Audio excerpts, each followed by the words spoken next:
ইরানকে নিশ্চিহ্ন করার উদ্দেশ্যে যুক্তরাষ্ট্র ও ইসরায়েলের আগ্রাসন শুরু হলেও হঠাৎ করেই সেই আলটিমেটাম থেকে সরে এসেছেন মার্কিন প্রেসিডেন্ট ডোনাল্ড ট্রাম্প। কয়েক দফা রুদ্ধদ্বার বৈঠকের পর তিনি এখন কূটনীতির পথ বেছে নিয়েছেন এবং ইরানের বিদ্যুৎ কেন্দ্রগুলোতে হামলা চালানোর পরিকল্পনা 5 দিনের জন্য স্থগিত করেছেন।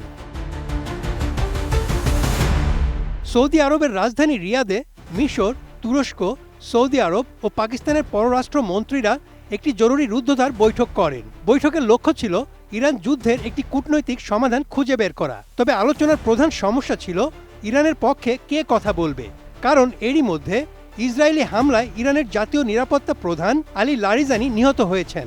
তাকে পশ্চিমা বিশ্বের সঙ্গে আলোচনার যোগ্য অংশীদার মনে করা হতো। মিশরীয় গোয়েন্দা কর্মকর্তারা শেষ পর্যন্ত আইআরজিসির সঙ্গে একটি যোগাযোগ মাধ্যম বের করতে সক্ষম হন। তারা উভয় দেশের শত্রুতা বন্ধে একটি 5 দিনের আস্থা প্রস্তাব দেন। ফলে রিয়াদের এই প্রচেষ্টা ট্রাম্পের সিদ্ধান্তের বড় পরিবর্তন আনে। 32 ইঞ্চি জেভিকো টিভি এখন মাত্র 15,000 টাকায়, সাথে পাচ্ছেন 3 বছরের প্যানেল ওয়ারেন্টি। এদিকে ট্রাম্প হুমকি দিয়ে বলেছিলেন 48 ঘন্টার মধ্যে হরমুজ প্রণালী খুলে না দিলে ইরানকে নিশ্চিহ্ন করে দেওয়া হবে। কিন্তু রিয়াদ থেকে আলোচনার খবর হোয়াইট হাউসে পৌঁছানোর পর ট্রাম্প তার সুর নরম করেন।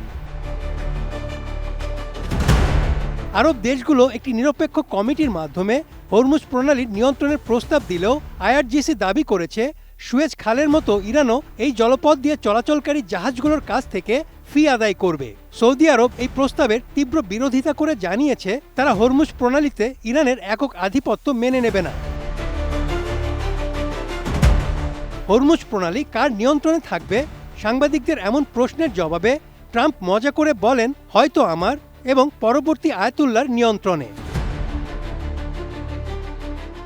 তবে মধ্যস্থতাকারী আরব দেশগুলো এখনও সন্দিহান। তাদের মতে দুই পক্ষ এখনও অনেক দূরে অবস্থান করছে। ইরান শর্ত দিয়েছে যুদ্ধের ক্ষতিপূরণ দিতে হবে এবং ভবিষ্যতে আর হামলা না করার গ্যারান্টি দিতে হবে। অন্যদিকে যুক্তরাষ্ট্র আগের মতোই ইরানের পারমাণবিক কর্মসূচি পুরোপুরি বন্ধ এবং ব্যালিস্টিক মিসাইল প্রোগ্রাম স্থগিত করার দাবিতে অটল রয়েছে। Desk report, ATN news.